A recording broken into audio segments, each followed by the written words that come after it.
भारत इस समय दुनिया का सबसे बड़ा चावल उत्पादक और निर्यातक देश है और चावल उत्पादन और निर्यात की स्थिति में भारत अपनी स्थिति लगातार मजबूत कर रहा है। भारत का एक राज्य छत्तीसगढ़ चावल उत्पादन के लिए भारत ही नहीं बल्कि दुनिया भर में मशहूर है। छत्तीसगढ़ में चावल की कई किस्में उगाई जाती हैं। चावल के उत्पादन के मामले में छत्तीसगढ़ को धान का कटोरा भी कहा जाता है। छत्तीसगढ़ में हजारों धान की ऐसी किस्में पाई जाती हैं जिनके पौधों की ऊंचाई अधिक होती है और कई बार हवा और अन्य मौसमी कारणों के चलते इन पौधों को काफी नुकसान होता है, जिससे उत्पादन और किसानों की आय में कमी भी देखने को मिलती है। बता दें कि छत्तीसगढ़ में कई धान के पारंपरिक किस्मों के पौधों की ऊंचाई 140 से 160 सेंटीमीटर तक होती है, जहां इससे दानों की गुणवत्ता और उत्पादन कई बार प्रभावित होती है तथा किसानों को कई बार मौसमी कारणों से आर्थिक नुकसान उठाना पड़ता है। अब इन्हीं समस्याओं को देखते हुए इंदिरा गांधी कृषि विश्वविद्यालय रायपुर के वैज्ञानिकों ने भाभा परमाणु अनुसंधान केंद्र के सहयोग से पारंपरिक धान की चुनिंदा लंबी किस्मों पर रिसर्च कर इन धान की किस्मों की विशेषताओं को बरकरार रखते हुए ऐसे धान के पौधों की ऊंचाई कम करने में सफलता हासिल की है। इसको लेकर सामने आई खबर के मुताबिक इस रिसर्च में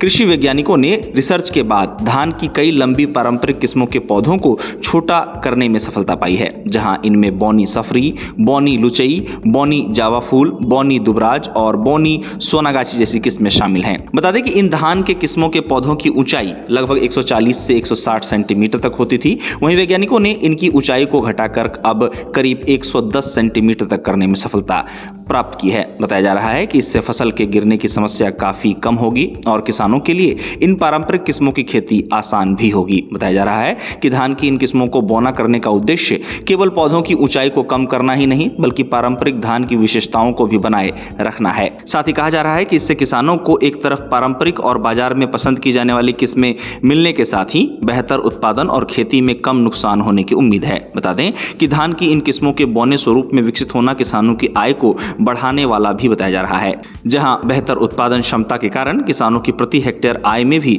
बढ़ोतरी की उम्मीद की जा रही है। आपको बता दें कि इसको लेकर इंदिरा गांधी कृषि विश्वविद्यालय के निदेशक अनुसंधान डॉक्टर विवेक कुमार त्रिपाठी बताते हैं कि इन पारंपरिक धान की किस्मों की ऊंचाई कम होने से पारंपरिक धान की खेती को नई दिशा मिली है। अब इस सफलता को लेकर एक्सपर्ट्स का कहना है कि यह छत्तीसगढ़ की पारंपरिक धान विरासत को आधुनिक कृषि विज्ञान से जोड़ने का प्रयास किसानों के लिए नई संभावनाएं पैदा करने वाला है। एक्सपर्ट्स का कहना है कि कृषि वैज्ञानिकों द्वारा विकसित की गई ये किस्में पारंपरिक स्वाद और सुगंध के साथ आधुनिक खेती के लिए बेहतर प्लांट स्ट्रक्चर का मेल है। गौरतलब है कि धान की खेती छत्तीसगढ़ में किसानों की आय का प्रमुख स्रोत मानी जाती है। छत्तीसगढ़ में सालाना चावल का उत्पादन लगभग 7.9 से 10.36 मिलियन टन के बीच होता है। छत्तीसगढ़ के रायपुर, बिलासपुर, दुर्ग, जांजगीर चांपा और कांकेर राज्य के प्रमुख चावल उत्पादक जिले हैं। अब उम्मीद की जा रही है कि छत्तीसगढ़ में उगाई जाने वाली कुछ चुनिंदा पारंपरिक किस्मों पर वैज्ञानिकों द्वारा की गई रिसर्च से उन पौधों की ऊंचाई